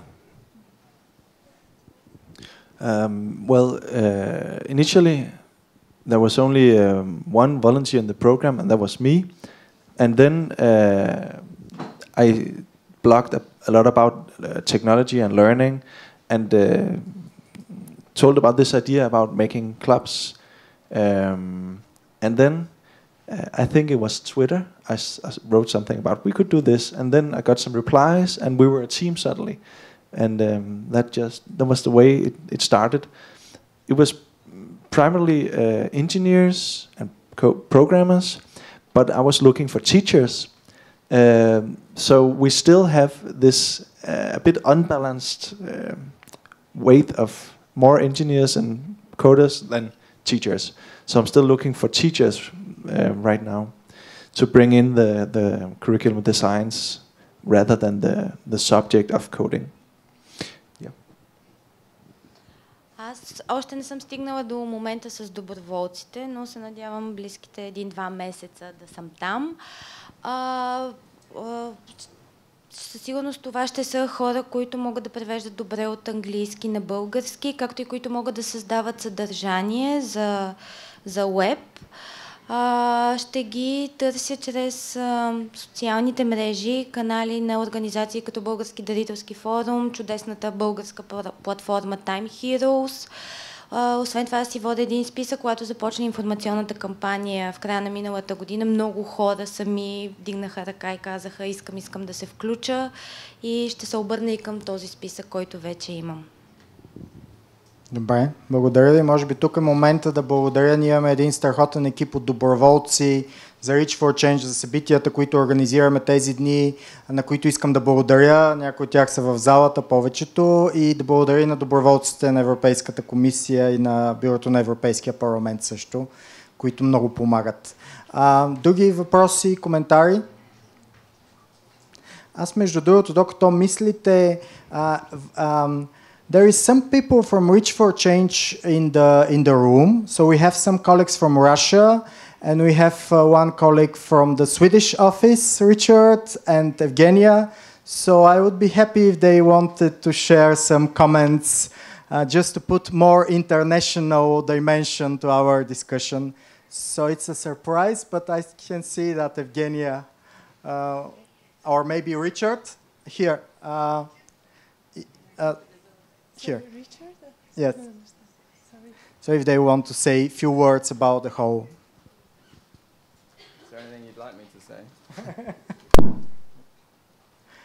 Sorry for this surprise. And Evgenia, please prepare your...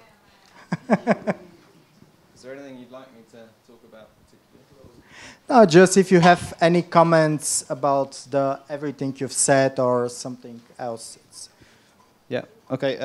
Hi, everybody. My name is Richard. I work in the global program development team for Reach for Change. So I used to do Yuri's role in Tanzania, working with Faraja, which was a great privilege, and I now work with Yuri and all of the other people running our programs in the 17 countries that we work in. I think there's a couple of things maybe that I'd like to say. First of all, thanks to everybody who's been involved in organising this event. I think I always forget, but I'm always really, really excited when these things happen. Just at what bringing some inspirational people into a room to talk about what they're doing can achieve. And I think the questions that have come have been a kind of really strong symbol of people's interest in this area. I think social entrepreneurship is a field that is very, very rapidly growing as people want to see more. People want to see more results in business than just making money, and they want to see better results in the social sector than things collapsing, as Faraja was talking about, because they run out of money. And I think that the social enterprise sector is gathering a lot of attention and a lot of pace because it offers an opportunity in there. I was talking to Yuri last night, and my personal kind of hope is that we see a lot more in the future kind of social businesses. So just good businesses. So they exist already. There's a lot of businesses out there that are doing really great things. They make good money, but they're also delivering really positive sort of social, societal returns. And I hope to see more and more of that going forward. So thanks to Yuri for organising and to everybody else who's been involved. And thanks to all of you for being here. And I hope you've found it a useful, interesting event. Thanks. Thank you, Richard. Genia.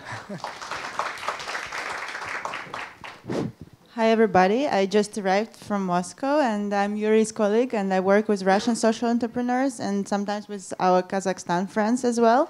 And I just wanted to say how I think it's important to unite all of our social entrepreneurs, and I think it's so cool that you've met some of those and they also met each other, and I hope you enjoy, and we have some more days here just with our group of change leaders, and I just want to wish all of us to have such opportunities in all fields to unite and share experience and learn from each other and support each other. Thank you, Evgenia. It's great. Thank you. Аз понеже почнах с посочванията и понеже виждам в залата, че има няколко от нашите социални предприемачи, които миналата година бяха, пак без да съм ги предупредил, може би Емо Кадийски би искал да каже нещо импровизирано. Би ли дигнал ръка, за да види дамата с микрофона къде да... Иване, ти също, ако искаш нещо да споделиш. Здравейте, аз съм Емо Кадийски, един от участниците в промяната. На мен също ми е... Да. Не, чува се. Добре. Не, с микрофона, заради преводачите. Да. Интересно ми е да чуя всички вдъхновяващи представяния. И аз от 4 години работя като учител и доста се интересувам от това какво може да се промени в училищата, за да бъдат центрирани изцяло върху учениците и върху това да можем да ги вдъхновим и да ги мотивираме те да дадат максимума от себе си и да постигат неща, които ние не сме, защото това движи напредък. Нали, следващото поколение да бъде по-добро от нашето. И всъщност много ми е интересен този проект за демократичните училища. Аз също имам известни притеснения от колко ранна възраст трябва да им дадем толкова права на децата и винаги съм търсил и аз самия баланса, така че може би още малко детайли, ако може да споделите за това. Докъде са правилата и откъде започват учениците да... Благодаря. Благодаря, Емо. Ами в такъв случай давам думата на Нериус, ако иска още малко да каже под този въпрос. I didn't got all the questions, so it was about responsibility. Искаш ли да го повториш на английски, Емо, това въпрос? За по-просто. Just a moment, he will repeat it in English. At what age we should have right to make decisions? Yes, and can you give some more specific examples for what kind of specific rules you have? Mm-hmm. What things students can decide to do? Okay. Actually, you can make decisions, and you making decisions from first day when you're born, and it is not right to think that after high school, when you're 18 years old, when you became a person, when you can, I know, vote, or when you're adult or something, and then we can listen to you. No, you should listen to the child from first day, and from first day at school, and so on. So it is just different field of interest on certain age, but you always can ask the child what does he thinking, or what does he want to do, or what does he like, and what idea he has, what emotions he feels. You always can look to the child and talk with him and discuss with him certain things. You can change according his needs. Certain you can't, but you can always to explain that sorry, this, for example, health and safety questions, it's not discussable. It is that you can't beat other person, or you can't break country law. Of course not. Otherwise, school will be closed. And again, when its value go to that type of school, they never want to break the law, to act bad behavior, because they know that they will lose possibility to go to the school. And yeah. Okay, thank you. I think it's a very big question anyway. It's a big topic. Преди Иван виждам, че има. Здравейте, аз се казвам Станимир Кискинов и представлявам фондация Ценности, добродетели, интегритет. Разбира се, много са интересни темите, с които се захванали, като се започне от сексуалното образование. Даже аз би искал да кажете и платформата, за да може и аз не съм получавал въпроси от майка си и аз да понауча нещо. Другата хубава и разбира се тема, която веднага провокира интереса, това е демократичното училище. Взех думата, защото чух във вашия последен отговор думата ценности. Защото когато представяме една идея, трябва много добре да обмислям, защото ако опитаме да реализираме или да продадем някоя идея, която не е много така ясна и за самите себе си, може повече да навредим, колкото да помогнем. Слушайки специално за демократичното училище, по-скоро от това, което разбрах като отговори, става по-скоро по-за емпатично училище, отколкото за демократично, защото... Но искам да чуя какви са ценностите, които слагате отгоре като знаме на вашето училище, и как тези ценности след това се връзват в правилата и оттам вече в съответния живот училищен и съответния климат, който ще искате да реализирате. Тоест, какви са ценности? Какво издигате на вашето знаме на това училище? Какво ще стои на знамето на училището? Добре, благодаря ви. So there is a lot of questions to you. Democratic school is nothing about politics, and it's not a political type of school. It's a school where child in the center, and by letting be child himself, letting him express himself and find his own path for life, for professional career, for to knowing himself where is good. And then this type of education gives that after 12 years at school, all graduates are different. They authentic. It's not like, it is curriculum and you're pushing like 27 students in one class to learn math, the same pace, the same subject, the same page of a book. No. If you have, your value is not to teach math, but to teach math you, and you. Then you have different approach to each child, and you're looking to this child and, helping him to develop, helping him to grow. And this is how school works. And of course, it can't be big school or big classes. But other things that adults can share responsibility. In our schools, we want to be in control of everything. Adults always saying the last word and making all decisions. But students learn better from each other. Students can work together in groups, and sometimes they don't need adults. They can come to the adults when they have questions.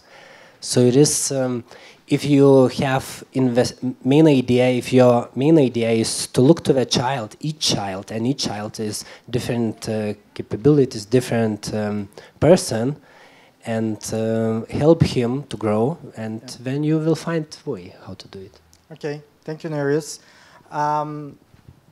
Ще помоля Иван да каже няколко думи. След това Пламена от Национална мрежа за децата също искаше да каже. Още една дама видях. Виждам, че аудиторията лека по лека почва да се изморява. Аз от една страна знам, че имаме време, не искам да прекъсвам дискусията, ако има още въпроси. От друга страна пък не искам да удължавам излишно времето, ако някак си сме задоволени вече от дискусията. Затова нека да направим тези 3 въпроса или изказвания. След това ще решим дали искаме да продължим още известно време. Иван, заповядай. Здравейте, аз се казвам Иван Гоев и съм един от финалистите в конкурса Промяната. Така, аз искам първо да благодаря на всички хора, които са тук. И най-вече на нашите колеги, защото наистина идеите са страхотни. И най-вече искам да кажа на Нериус, че на мен съжалявам, че той е така голям обект на внимание в момента. На всички наистина искам да ги поздравя, но на него за демократичното училище имам един въпрос. Защо е въпросът? Защото до каква степен демократичното училище има демократични учители? Защото в първи клас, 90-та година, когато падна тъй наречения комунизъм, на мен ми обясниха демокрацията последния начин. Госпожо другарко, шамар, защото каза другарко.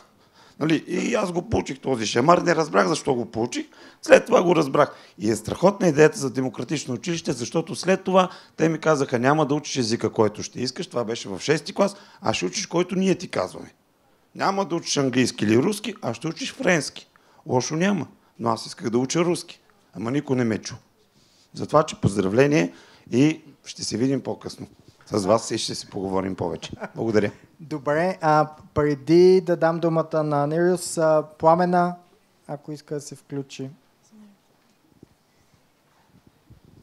Здравейте от мен, Пламена Фотова от Национална мрежа за децата. Поздравления за всички, на всички за страхотните проекти и благодаря на организаторите за събитието и за поканата. Това, което през цялото време аз си мисля, е, че всички тези проекти са наистина невероятни. Те имат, всеки от тях има някакъв уникален подход към една сфера от образованието и от това как по-добре да бъде структуриран, най-общо казано, как да стане по-добър живота на децата, просто казано.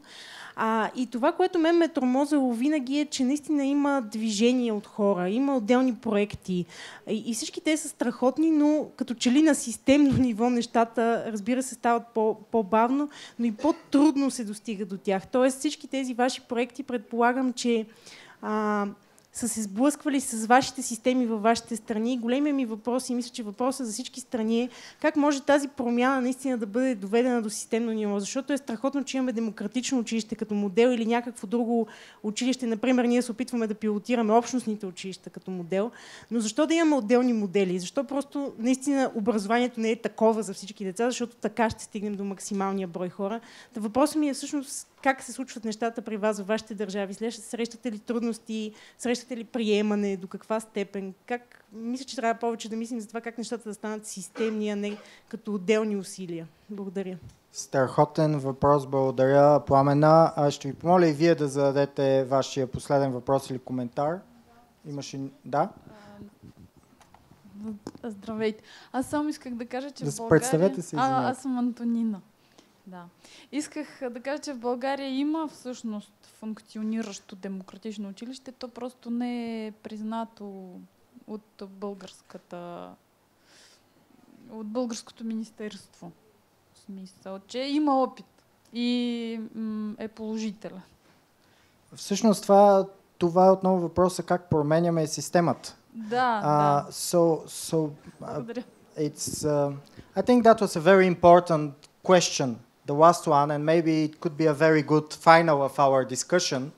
So you've heard, but I just wanted to emphasize how you make a system change and how you hope that you will make a system change. And do you feel support in your societies?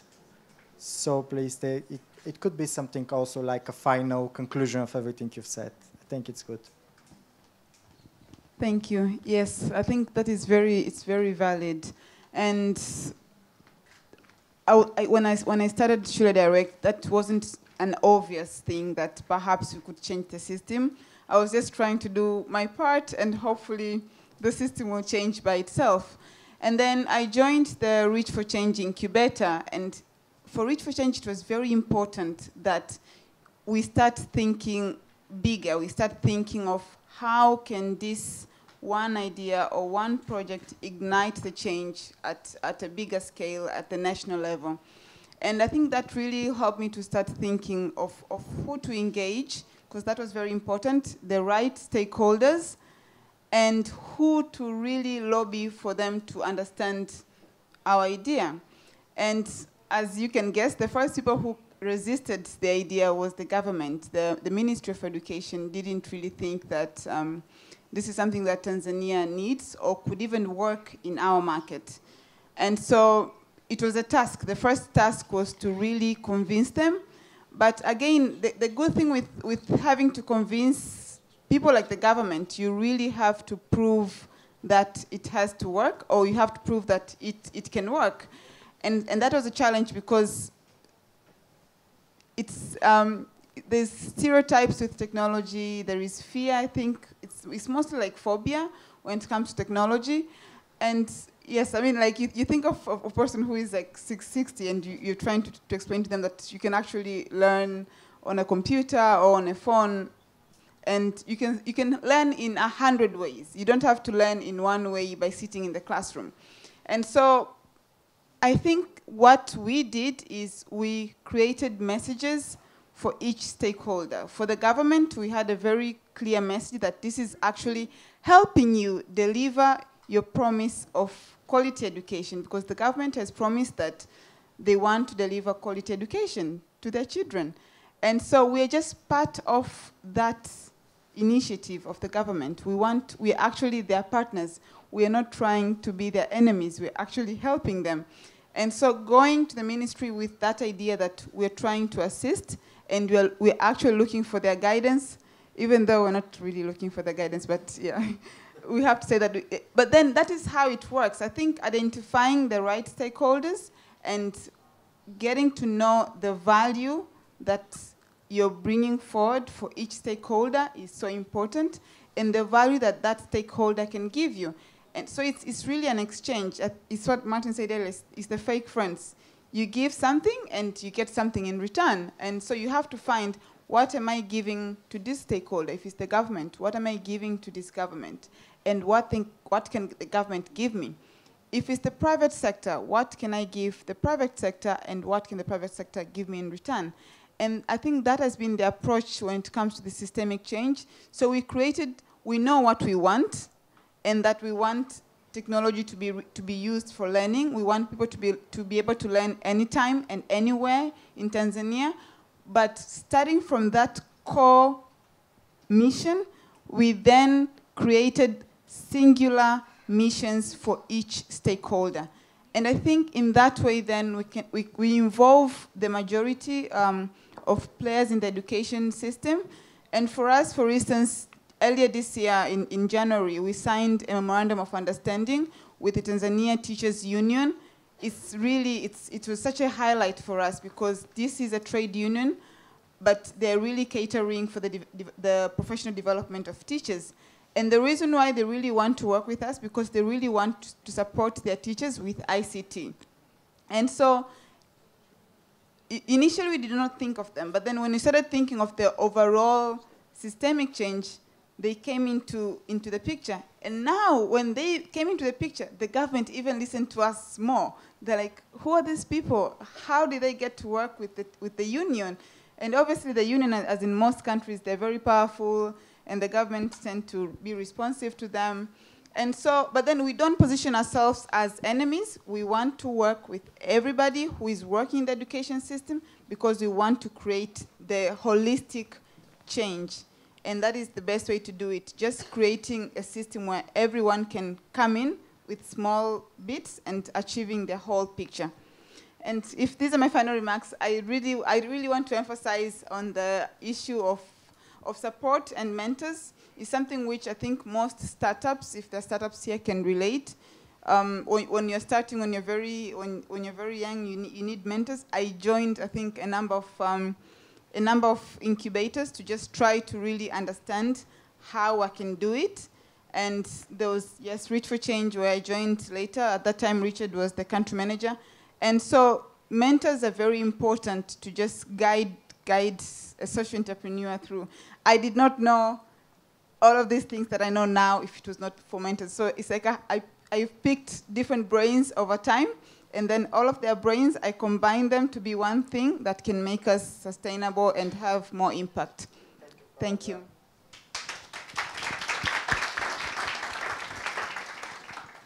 As our consultant from Summerhill says that to have a democratic environment for students, you don't need a democratic environment for staff. So it should be a different system for teachers, for administration, and I believe so. I'm open manager, I could say modern, and so I looking to the person and dealing with him, but of course we will have structure and different system with HR. And about, very hard question about changes in the system. You know, it's not one answer, and I don't know, it is the right one. But as I said before, that we choose go not by just telling what should be done and that you're doing wrong, and now let's change all schools. So we choose to open example school and be next to the system, and with help of institute work with most motivated schools and help them to change. Then we will have success stories, and then the idea can be spread. If it will work, I will tell you after 5 or 10 years. Let's see. Yes, well, how to go from a hobby project outside school and into the school and changing the system regarding coding pirates. Before coding pirates, nobody made any attempt to use technology this way in schools because they were afraid of technology in schools. Teachers were afraid. There were no materials, the technology, they didn't knew about the technology and that it was there. So we now have invited the teachers from some teacher colleges in Copenhagen and partnering up with the teacher college to within 6 weeks, the first 2 weeks is for the students to develop this 4 weeks curriculum design, and the last 4 weeks to execute it, and then it's a part of teacher college mini exam. So that's one way to bring it into schools, because I believe that if we have to educate the teachers that are already in the schools, teaching them how to teach technology this way, it's way too expensive and difficult, and that's not going to happen. So we have to start with the students, and that's the way we try to do it. And we develop the materials and making it open educational resources, so it's much easier to get access to it. So that's our way of getting into the school system and making it a much wider area. Thank you. В България, що се отнася до сексуалното образование, има, което между другото тук се нарича здравно образование, не само защото покрива много теми, които не са свързани с секса, но и точно за да може да бъде прието по-радушно от тези, които взимат решения и от цялото общество. Има страхотни организации, които се занимават с репродуктивно здраве, обучаване на млади хора на така наречените меки умения, които от много дълги години се опитват да пробият системата и да вкарат здравното образование в задължителната училищна програма. Имаше един пробив почти беше гласувано в парламента тази промяна, но точно тогава правителството взе, че падна и не се стигна до края. И сега имаше надежди в края на миналата година отново това да се случи. Аз силно стискам палци на тези организации да успеят. Аз лично от моят пък дългогодишен опит като журналист, който се е занимавал и с образование, видях, че ние си пишем, говорим все по-съскащо и изискващо, но керванът си върви. И затова аз лично реших да мина от другата страна, когато за промяна се работи отдолу нагоре, от децата. И за това нямам отговор на този голям въпрос. Добре, със сигурност има много въпроси, чието отговори все още нямаме и това е страхотно, защото означава, че продължава да ги търсим. Има ли ваши последни въпроси? Някой от вас, който много иска да попита нещо, но до сега не го е направил? Или да каже?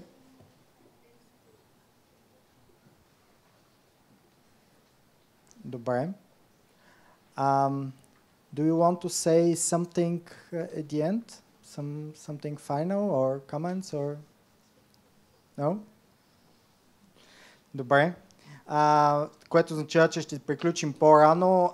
Аз искам изключително много отново да благодаря на всички партньори, които ни помогнаха и за нова телевизия, които ни подкрепят постоянно, и за Информационното бюро на Европейския парламент, представителство на Европейската комисия, всички колеги, които от различни държави на Reach for Change, които ни помогнаха, нашите гости, thank you very much for being here, for investing your time, answering questions, participating in this discussion.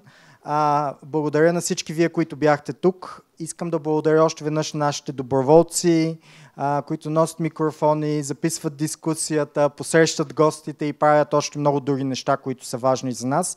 Искам и специално да благодаря на преводачите, без които нямаше да успеем да бъдем толкова ефективни. И отново благодаря на всички вас, че сте тук. Лек ден желая!